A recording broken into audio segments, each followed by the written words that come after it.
retrouver pour ce 23e compte-rendu que nous faisons au titre de l'année 2020 pour le compte du Conseil des ministres.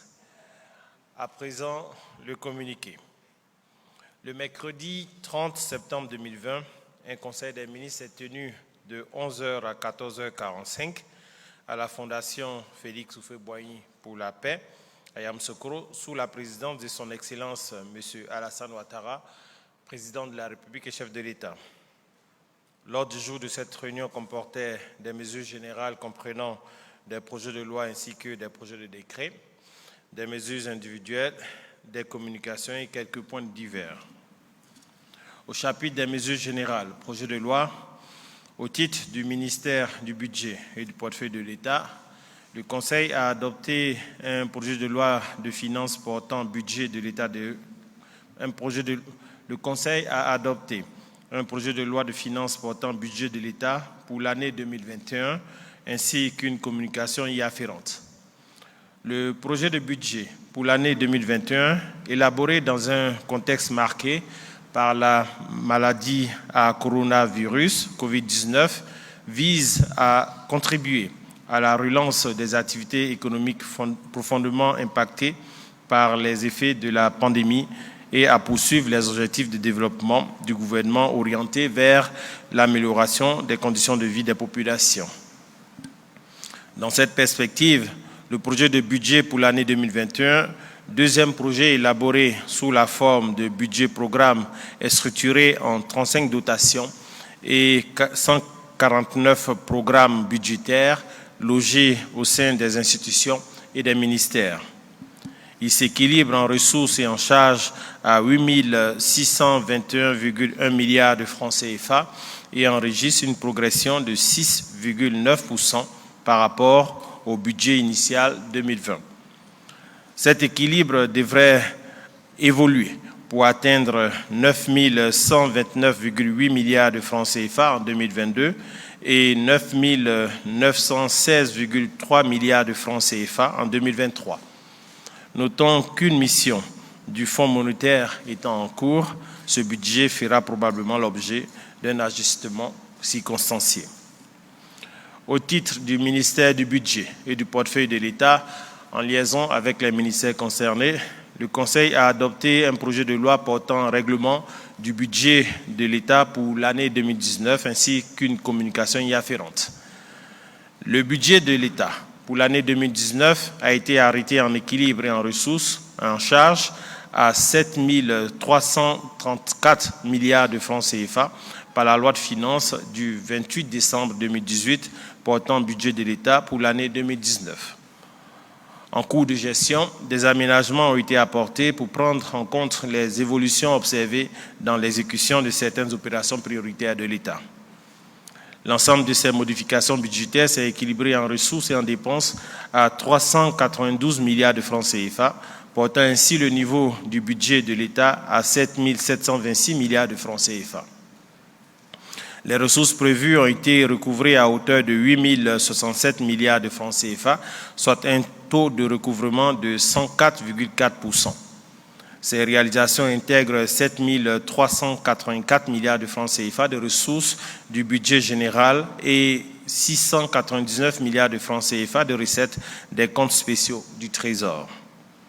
Les prévisions de dépenses ont été exécutées à hauteur de 8 003 milliards de francs CFA, après consolidation des dépenses effectuées sur les ressources reçues des comptes spéciaux du Trésor. Ainsi, l'exécution du budget de l'État au titre de la gestion 2019 s'est soldée par un excédent de 64,2 milliards de francs CFA, en lien principalement avec le bon niveau de recouvrement des ressources budgétaires et un environnement sociopolitique et économique globalement favorable. Il convient de noter que la Cour des comptes a produit un rapport définitif ainsi qu'une déclaration de conformité sur cette gestion budgétaire 2019. Projet de décret. Au titre du ministère de la Justice et des Droits de l'Homme, le Conseil a adopté 2 décrets. Le premier décret fixe les modalités d'application de la loi du 30 novembre 2018 portant statut du notariat. En application de cette loi, qui introduit une réforme profonde de la profession de notaire, ce décret précise les conditions d'accès à la profession. Il définit plus précisément les conditions d'obtention et d'exercice de l'honorariat. Il définit plus précisément les conditions d'obtention et d'exercice de l'honorariat, ainsi que les modalités de cession de l'office de notaire. Il réorganise, entre autres, la procédure disciplinaire contre le notaire depuis la phase de l'instruction jusqu'à la notification de la décision du conseil de discipline, de façon à assurer davantage de transparence et d'équité à la procédure. Le deuxième décret fixe les modalités de nomination du notaire salarié et d'exercice de sa profession. Le notaire salarié est une nouvelle modalité d'exercice de la profession de notaire introduite par la loi du 30 novembre 2018 portant statut du notariat en vue de prendre en compte les demandes croissantes de charges notariales. Ainsi, le notaire salarié a vocation à travailler dans un office de notaire comme employé du notaire titulaire de l'office au sein duquel il exerce sa profession. La réforme a l'avantage de favoriser l'insertion de l'ensemble des personnes qui remplissent les conditions pour exercer les fonctions de notaire sans être nécessairement titulaires d'un office. Ce décret précise les modalités de nomination du notaire salarié et organise, sans préjudice du Code du travail et des lois sociales en la matière, les rapports professionnels entre le notaire titulaire de l'office et le notaire salarié. Au titre du ministère de l'Administration du territoire et de la décentralisation, le Conseil a adopté 2 décrets. Le premier décret détermine le nombre de bureaux de vote en Côte d'Ivoire et à l'étranger pour l'élection du président de la République. Au terme de l'opération de révision de la liste électorale 2020, la Commission électorale indépendante CEI a arrêté et validé la liste électorale définitive qui comporte 7 495 082 électeurs contre 6 300 142 électeurs pour l'élection présidentielle de 2015. En application de la législation électorale en vigueur et sur proposition de la CEI, ce décret crée pour l'élection du président de la République du 31 octobre 2020, en tenant compte du collège électoral ainsi défini, 22 381 bureaux de vote répartis dans 10 815 lieux de vote en Côte d'Ivoire et à l'étranger, contre 19 838 bureaux de vote et 10 336 lieux de vote en 2015. La répartition de ces bureaux de vote se présente comme suit. 10 759 lieux de vote en Côte d'Ivoire et 56 à l'étranger. 22 135 bureaux de vote en Côte d'Ivoire et 246 à l'étranger. Il convient de noter que ces lieux de vote et bureaux de vote ont été choisis conformément à la législation électorale qui interdit l'installation de bureaux de vote dans des domiciles, les lieux de culte et les locaux appartenant aux partis politiques. Le second décret porte création de nouvelles circonscriptions administratives. Ce décret crée les départements de Bono et de Goïtafla, respectivement par réorganisation des départements de Boaflé et de Zéonoula dans la région de la Maraoué. Le ressort territorial du département de Bono comprend les sous-préfectures de Bono et de Zaguieta, sont rattachés au département de Boaflé, les sous-préfectures de Gbegbesu, de Ndoufu-Kankro, de Pakwobo et de Tibieta. Le ressort territorial du département de Goïtafla comprend les sous-préfectures de Goïtafla, de Iriefla et de Zenoula, comprend les sous-préfectures de Zenoula, de Kanzara.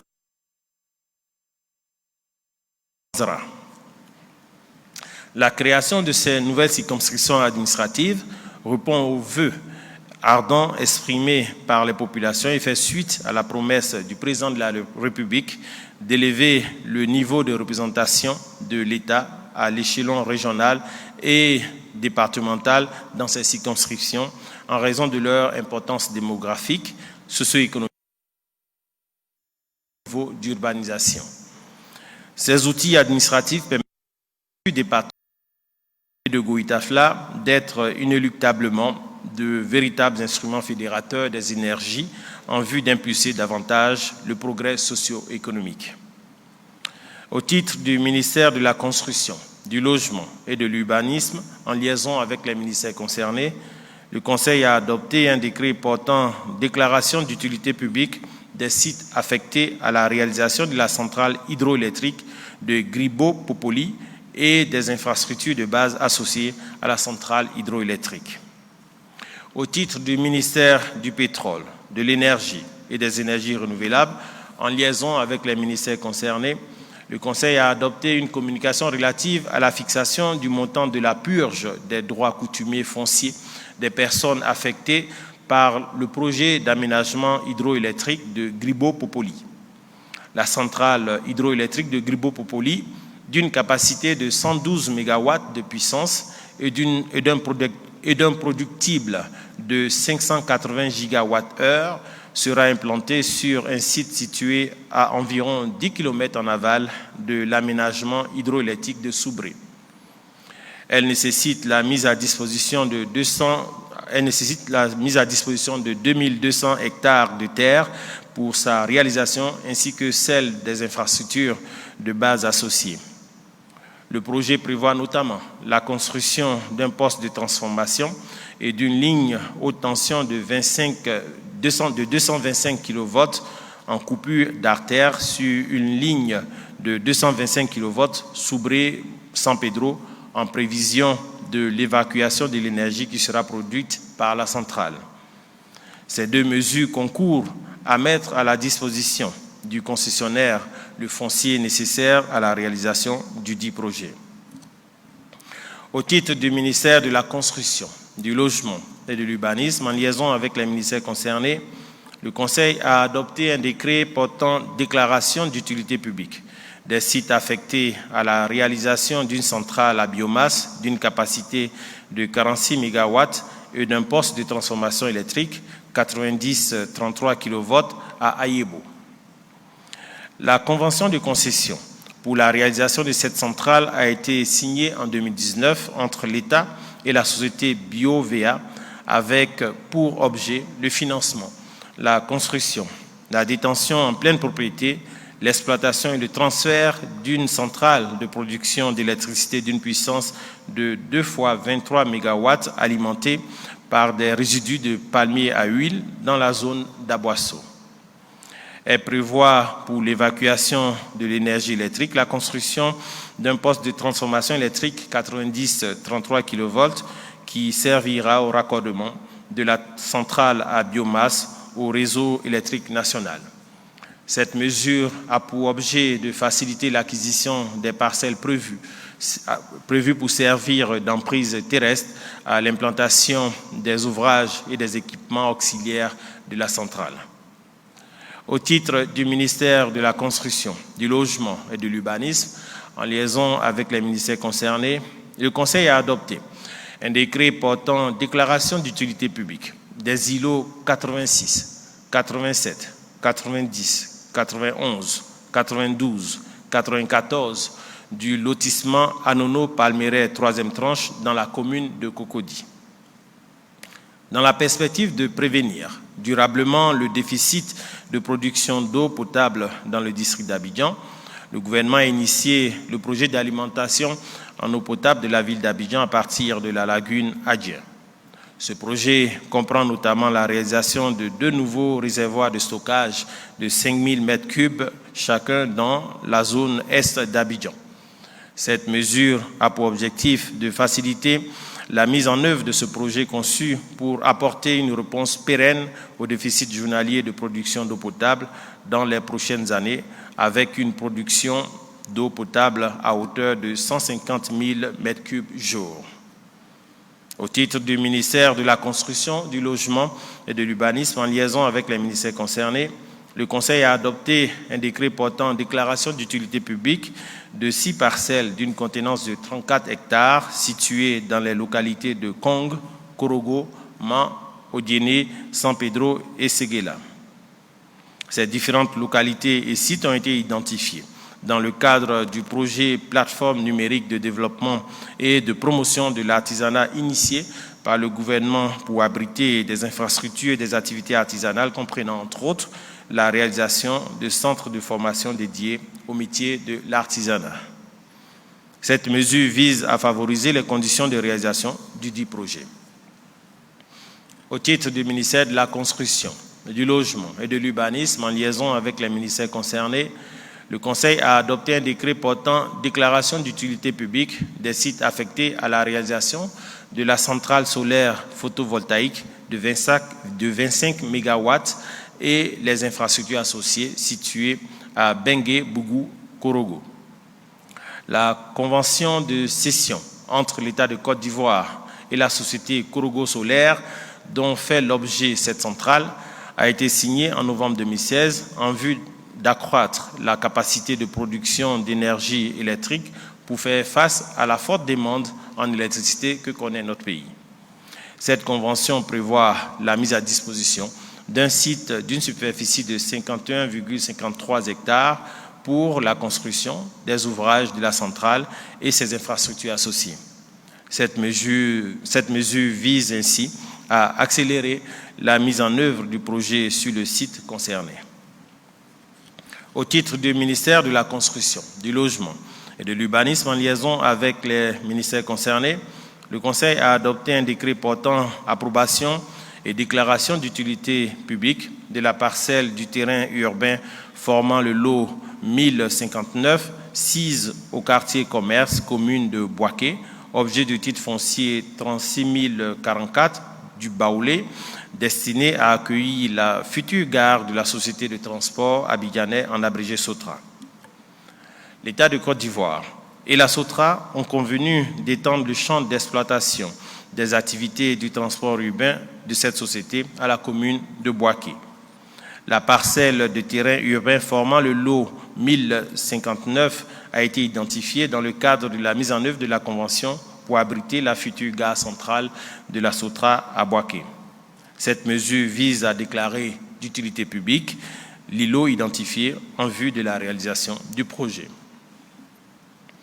Au titre du ministère du Pétrole, de l'Énergie et des Énergies renouvelables, en liaison avec les ministères concernés, le Conseil a adopté 3 décrets et une communication. La communication relative au projet de construction d'une centrale thermique de 372 MW ISO à cycle combiné à Songon. Le premier décret porte approbation de la convention de concession pour la conception, le financement, la construction, la détention en pleine propriété, l'exploitation et le transfert d'une centrale thermique de production d'électricité de 372 MW ISO à cycle combiné à Songon et son avenant numéro 1. Le deuxième décret porte approbation de l'avenant numéro 8 à la convention de concession du service public national de production de transport, de distribution, d'exportation et d'importation de l'énergie électrique. La convention de concession pour la conception, le financement, la construction, la détention en pleine propriété, l'exploitation et le transfert d'une centrale thermique de production d'électricité de 372 MW ISO à cycle combiné de Songon a été signée le 18 décembre 2013 entre l'État de Côte d'Ivoire et la société Star Energy 2073 dans le cadre du programme d'accroissement des capacités de production électrique nationale. La centrale aura une puissance installée de 372 MW et un productible annuel de 2800 GWh pour un coût global estimé à 358 milliards de francs CFA, dont 295,6 milliards de francs CFA pour la centrale et 62,4 milliards de francs CFA pour le réseau d'évacuation de l'énergie. Les 2 décrets et la communication y afférente concourent à mettre en place les conditions favorables à la mise en œuvre du projet conformément au Code de l'électricité. Enfin, le troisième décret est relatif à l'approbation de l'avenant numéro 14 portant prorogation et modification de la convention de concession du service public national de production, de transport, de distribution, d'exportation et d'importation de l'énergie électrique. La convention de concession du service public national de production, de transport, de distribution, d'exportation et d'importation de l'énergie électrique signée entre l'État et la CEIE en octobre 1990 arrive à expiration le 31 octobre 2020. L'avenant numéro 14 définit les modalités de la modification et de la prorogation de la dite convention. Il prévoit notamment une nouvelle convention de concession ayant pour objet la gestion et l'exploitation du service public national de production, de transport, de dispatching, de distribution, de commercialisation, d'importation et d'exportation d'énergie électrique. La durée de cette convention modifiée est fixée à 12 ans pour compter du 1er janvier 2021 au lieu de 15 années pour les conventions antérieures. Elle intègre en outre le contenu local qui fait obligation à la société contractante de favoriser le développement des PME et des champions nationaux dans le secteur. Au titre du ministère du Commerce et de l'Industrie, en liaison avec les ministères concernés, le Conseil a adopté un décret portant approbation de la convention de concession pour l'exploitation du marché de gros de Boaké.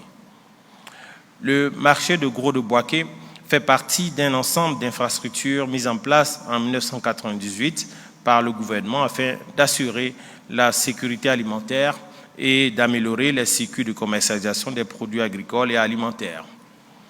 Toutefois, les difficultés structurelles, les différentes crises politico-militaires de 1999 à 2011 et les faiblesses de son système d'exploitation n'ont pas permis d'atteindre les résultats attendus.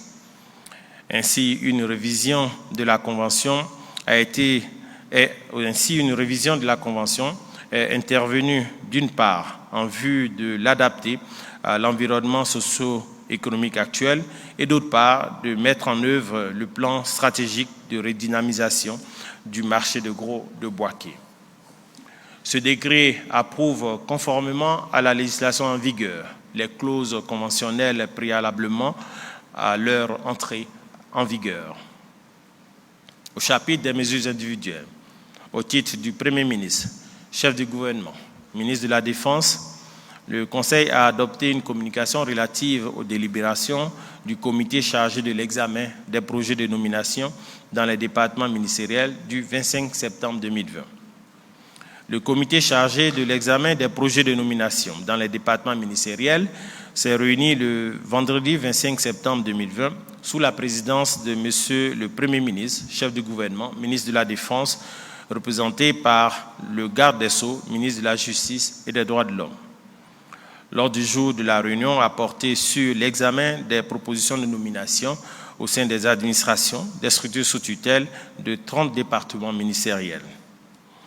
152 personnalités ont fait l'objet de nominations au sein des administrations et 115 au sein des structures sous tutelle, soit un total de 227 nominations. La liste des personnalités nommées fera l'objet d'une diffusion ultérieure. Au titre du ministère des Affaires étrangères, le Conseil a donné son accord en vue de la nomination du général de corps d'armée, Touré Sékou, en qualité d'ambassadeur extraordinaire et plénipotentiaire de la République de Côte d'Ivoire près la République de Gambie, avec résidence à Dakar, au Sénégal. De M. Dosso Abou, en qualité d'ambassadeur extraordinaire et plénipotentiaire de la République de Côte d'Ivoire près le Grand-Duché de Luxembourg, avec résidence à Bruxelles, en Belgique.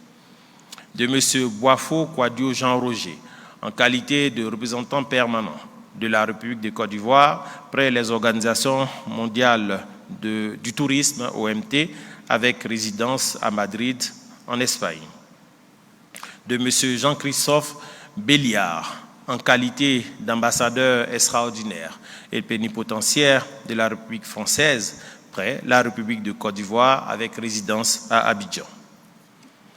Au chapitre des communications, au titre du ministère de l'Éducation nationale, de l'enseignement technique et de la formation professionnelle, en liaison avec les ministères concernés, le Conseil a adopté une communication relative à l'acquisition de manuels scolaires et cahiers d'exercice dénommé « Mon cahier quotidien ».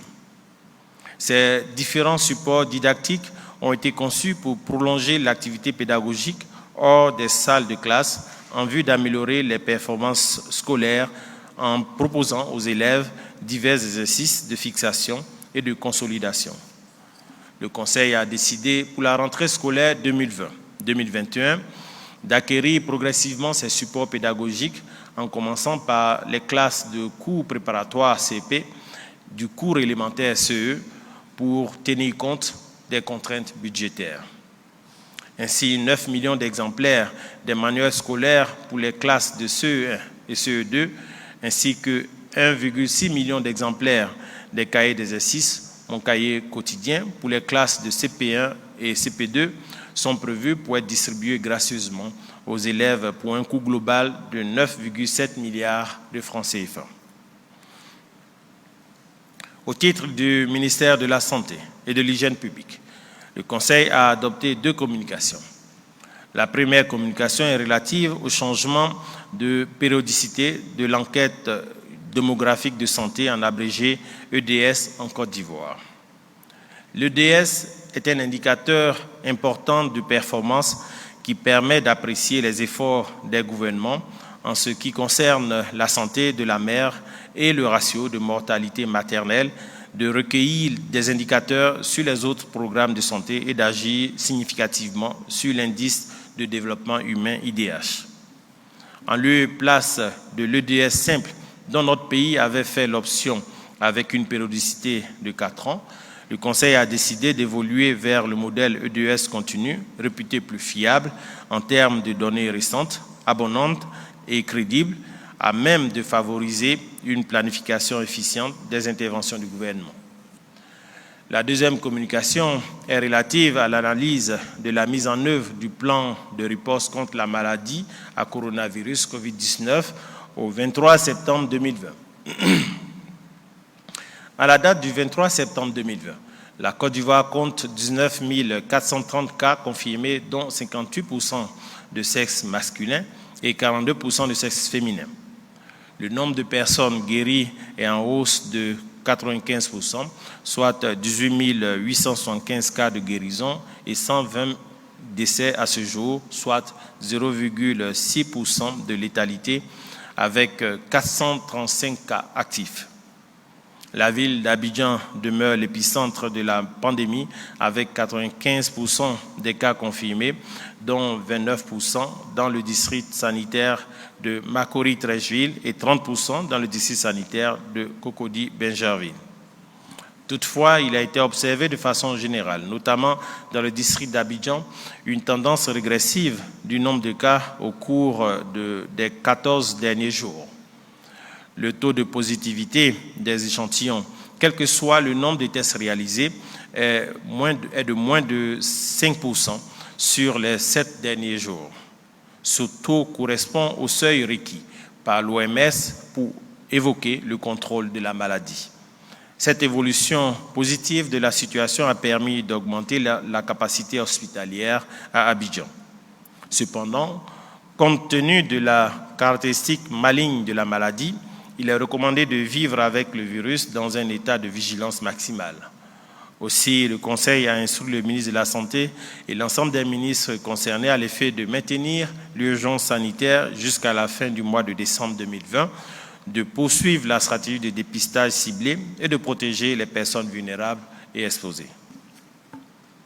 Au titre du ministère du Plan et du Développement, le Conseil a adopté une communication relative aux conclusions des assemblées annuelles 2020 du groupe de la Banque africaine de développement BAD. La 55e assemblée annuelle du Conseil des gouverneurs de la Banque africaine de développement et la 46e assemblée annuelle du Conseil des gouverneurs du Fonds africain de développement FAD se sont tenues sous la présidence de la Côte d'Ivoire les 26 et 27 août 2020 sous un format virtuel en raison de la crise sanitaire liée à la pandémie de COVID-19.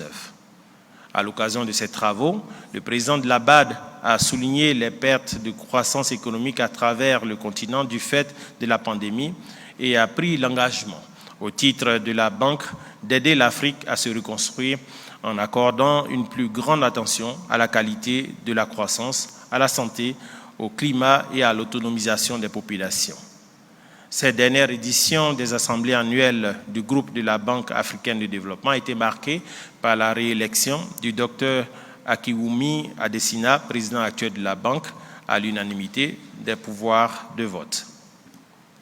Au titre du ministère de l'Économie et des Finances, en liaison avec les ministères concernés, le Conseil a adopté une communication relative à l'état d'exécution des fonds de soutien au 25 septembre 2020. À la date du 25 septembre 2020, les opérations réalisées se présentent selon les fonds comme il suit. Au titre du fonds de soutien aux grandes entreprises, 13,34 milliards de francs CFA ont été octroyés en termes d'appui financier à 50 grandes entreprises, dont 46 issues du Grand Abidjan et 4 de l'intérieur du pays. Les secteurs bénéficiaires sont notamment l'hôtellerie, le tourisme, le transport, le commerce, les services, l'agro-industrie et le BTP. Au titre du fonds de soutien aux PME, 5,286 milliards ont été octroyés à 142 PME, dont 123 PME issues du Grand Abidjan et 19 de l'intérieur du pays. Les secteurs bénéficiaires sont le transport, le tourisme et l'hôtellerie, le commerce, l'industrie, la restauration et le BTP. Au titre du fonds d'appui aux acteurs du secteur informel, 26 556 acteurs du secteur ont bénéficié de l'appui du fonds pour un montant total de 6 016 milliards de francs CFA. Les bénéficiaires du FASI sont composés de 62% de femmes, 38% d'hommes, situés pour 65% à l'intérieur du pays, 35% dans le Grand Abidjan. La répartition par secteur d'activité montre que 3 944 bénéficiaires sont issus de l'artisanat, 14 640 du commerce, 3 713 du secteur de la restauration, 1 785 des transports, 1 551 de la culture et 97 des services. Au titre du Fonds de solidarité et de soutien d'urgence humanitaire, en abrégé FSS, au 25 septembre 2020, le montant global des interventions du FSS s'élève à 19,3 milliards de francs CFA. Les opérations du Fonds de solidarité ont porté notamment sur les transferts monétaires au profit de 127 896 ménages vulnérables, dont 122 893 bénéficiaires issus du Grand Abidjan et 5 003 de l'intérieur du pays. L'assistance à 14 211 personnes licenciées ou mises en chômage sur une cible de 20 706 travailleurs, soit un taux de 68,63% de prise en compte de la cible. Le secrétariat exécutif du fonds est en attente de nouvelles listes pour traitement. Le soutien, enfin, aux pouponnières et centres d'accueil des enfants en situation de rue. Au titre du ministère de la Construction, du Logement et de l'Urbanisme, en liaison avec les ministères concernés, le Conseil a adopté une communication relative au projet de création des titres de propriété définitifs au bénéfice des acquéreurs des logements dans le cadre de la cession du patrimoine locatif de la SICOGI en 1994 et 1999. Les opérations de cession de logements dans le cadre de la cession du patrimoine locatif de la SICOGI au cours des années 1994 et 1999 ont concerné 24 427 ménages bénéficiaires passés du statut de simple locataire à celui de propriétaire. Toutefois, les opérations opérées n'ont pu être assorties de titres fonciers qui devaient consolider les droits de propriété des acquéreurs sur ces logements dont les frais d'acquisition ont été totalement acquittés par les intéressés depuis plus de 20 ans.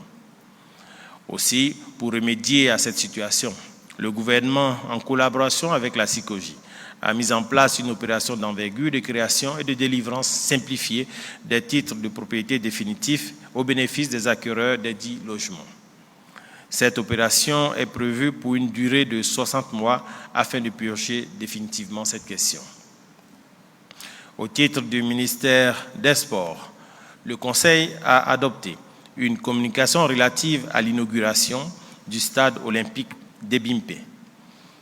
Les travaux de construction du stade olympique d'Anyama et Bimpe, lancés le 22 décembre 2016, sont entièrement achevés.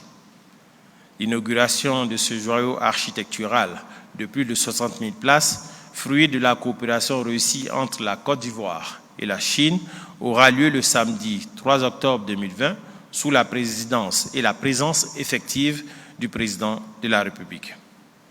Mesdames et messieurs, enfin, le chapitre des divers.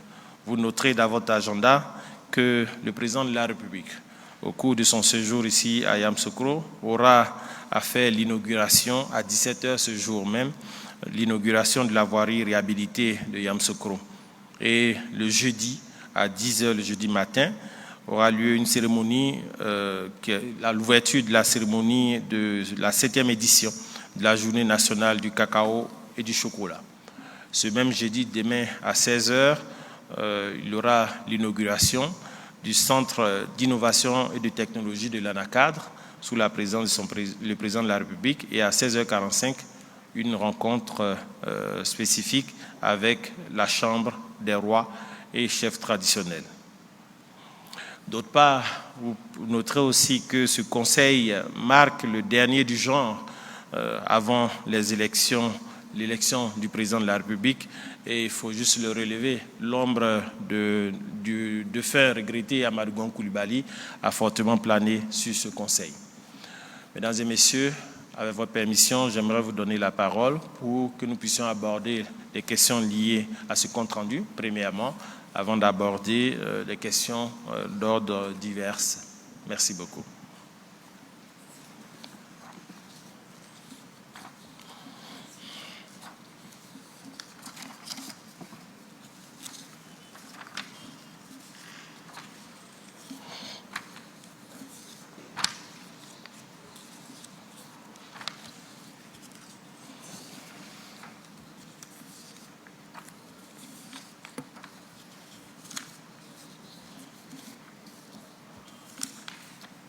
Monsieur le ministre, je suis Yapé Coulibaly du quotidien Le Jour Plus.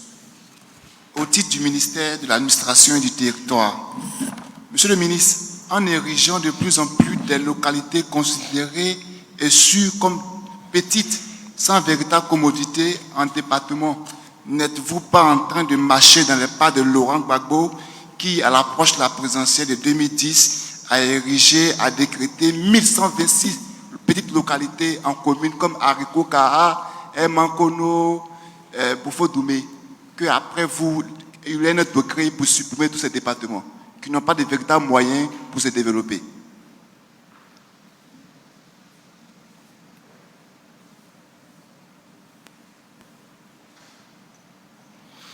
J'aimerais juste vous rassurer, l'érection de Bono et de Goïtafla, en qualité de circonscription département administratif, relève d'une analyse structurée, une analyse concertée, c'est parce qu'il répond aux critères.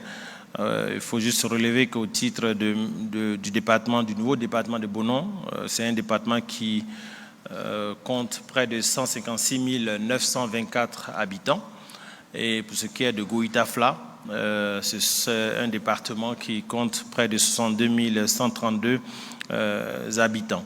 Et ces deux localités ont atteint en fait un niveau d'urbanisation qui leur confère la qualité de département au vu de l'analyse stricte des termes de référence qui justifient l'affectation d'un département à une localité. Il n'y a pas de démarche électoraliste en la matière. Légitimement, le chef de l'État est en droit, dans son pouvoir discrétionnaire, d'affecter un département à une localité ou pas à une autre localité, mais bien sûr, selon les termes de référence qui confèrent cette qualité administrative à ces différentes localités. Merci beaucoup.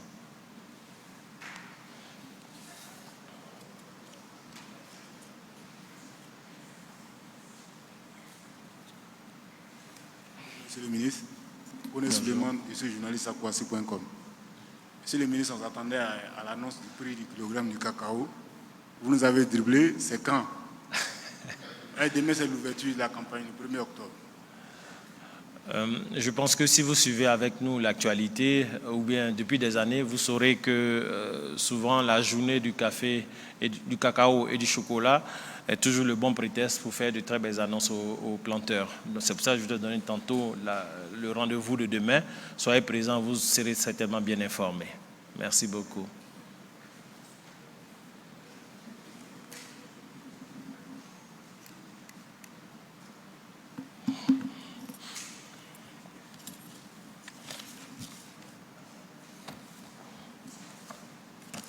Bonjour, monsieur le ministre. Bonjour. Je suis Baudelaire Mieux de l'agence Bloomberg et du magazine Jeune Afrique.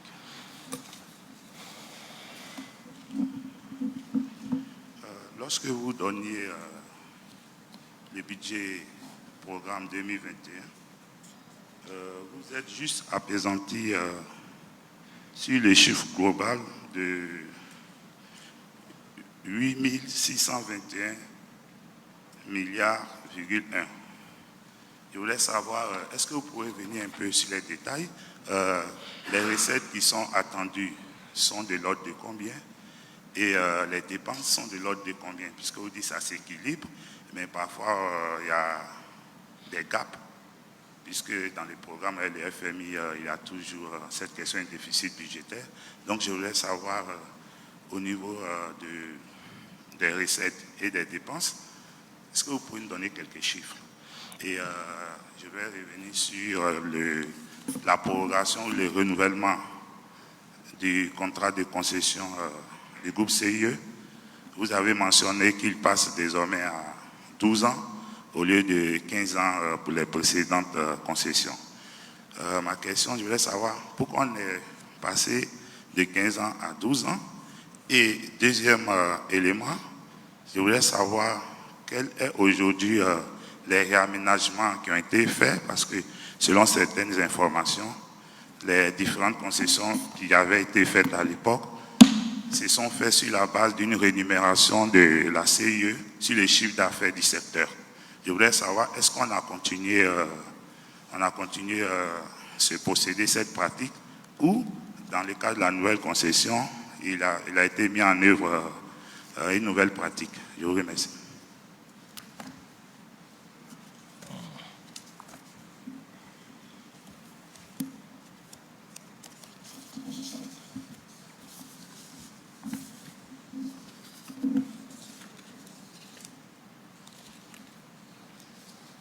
Ce que je peux vous dire relativement à votre première question portant sur le budget de 2021, je veux dire, bien évidemment, quand vous adressez la part des recettes, elle est constituée d'un certain nombre de ressources qui sont glanées aussi bien par le Trésor que par nos différentes douanes, etc.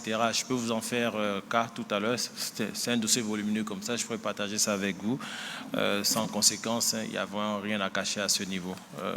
Vous pourrez en être informé. Relativement au dossier de la CIE, c'est le dossier que je cherchais à l'instant, mais ce que je peux vous dire, c'est que ce dossier a fait l'objet d'une analyse très approfondie.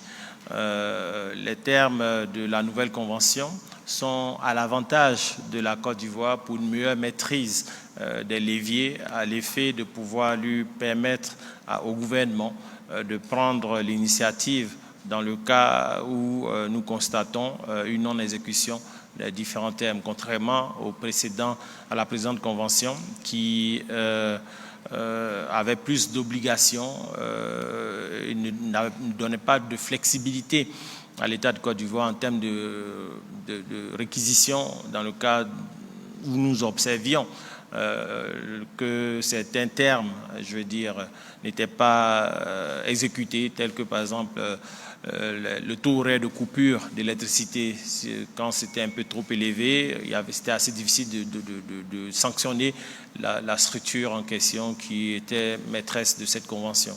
Désormais, nous allons très loin dans l'analyse pour adresser la qualité du service attendu de la part de cette entité. Mieux, il n'y avait pas d'obligation sur le contenu local. Désormais, il est fait obligation à cette entreprise de mettre en compétition les compétences locales dans la création du matériel devant servir dans le cadre du secteur, parce qu'il y a des choses qu'on peut simplement réaliser ici. Les lampadaires, on n'a pas forcément besoin de les importer. Il y a des choses qui peuvent être conçues ici par des champions nationaux pour créer de la valeur ajoutée locale. Donc plein de choses comme ça qui ont été intégrées dans cette convention à la charge positive de l'État de Côte d'Ivoire. Donc je pense que c'est véritablement une convention au bénéfice de l'État de Côte d'Ivoire, au bénéfice des Ivoiriens qui a été ici engagée. Et vous noterez que pour ceux qui suivent l'historique de cette convention, généralement le terme du contrat arrive en période électorale. Il a été, dans le cadre de la réécriture de cette nouvelle convention, demandé une prorogation pour que le cycle de renouvellement s'étende désormais. Ça épouse la fin de l'année et le démarrage de la nouvelle année. Donc cette convention sera prorogée avant d'être reprise dans un cycle nouveau pour s'étendre sur 12 ans. 12 ans, pourquoi? C'est un délai certainement discuté entre les différentes parties. Mais c'est mieux que ce soit 12 ans que plus de 12 ans. Ça aurait pu être un peu plus. Nous pensons que tout cela est à l'avantage de la partie ivoirienne. Voilà. Merci beaucoup.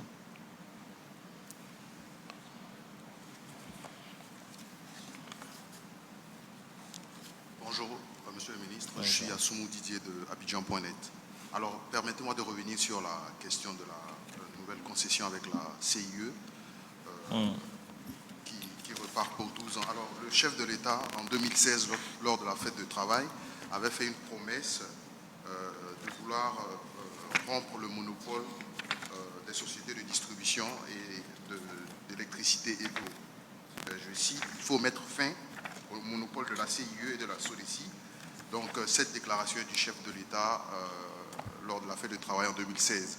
Nous sommes aujourd'hui en 2020. Vous venez de renouveler encore pour 12 ans cette concession à la CIE. Où en est-on donc avec la fin du monopole? Et puis, le gouvernement avait projeté investir 18 milliards dans le secteur de l'électricité jusqu'en 2030. Est-ce que vous pouvez nous faire un point? Merci. Oui, effectivement, ce sont des engagements qui ont été pris, mais justement, l'opportunité de cette convention nous permet aujourd'hui d'ouvrir le champ d'investissement divers dans le secteur de l'électricité.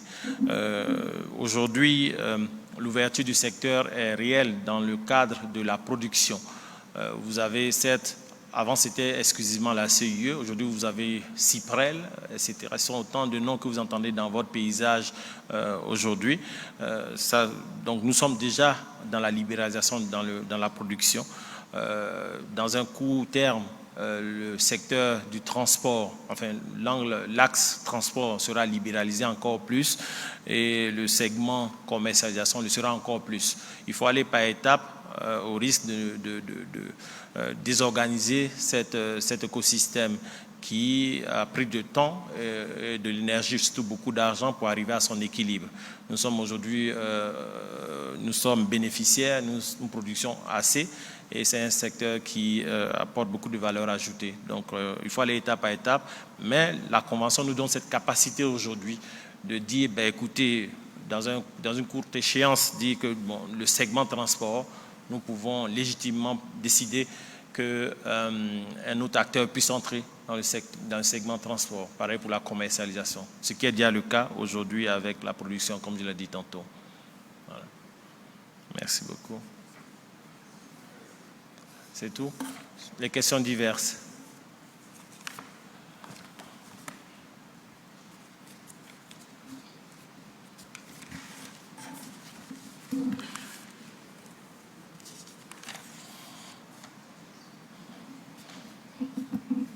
Bonjour, Monsieur le ministre. Je suis Fabrice C'était du quotidien Le Temps. Monsieur le ministre, hier, il y a une ONG